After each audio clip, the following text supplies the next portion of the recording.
কবুতরের ঘরে কুকুর এসে মোটামুটি খালি করে দিছে এই জায়গাটা, আর আমার এই শর্ট ফেসের ডিমটা পর্যন্ত ভেঙে দিছে।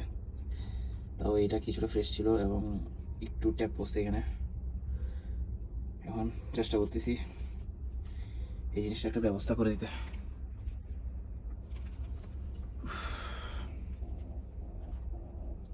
পোস্টারিং করানো ছাড়া উপায় নেই। যদি আমার অন্য কবুতর যেটা আছে ওটা যদি বসে আর কি, আশা করি বসে যাবে, কারণ এটা ডিম আছে।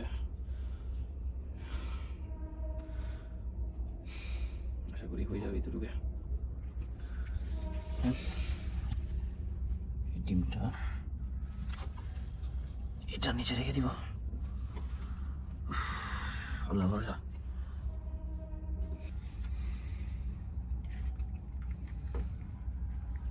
আশা করি বসে যাবে।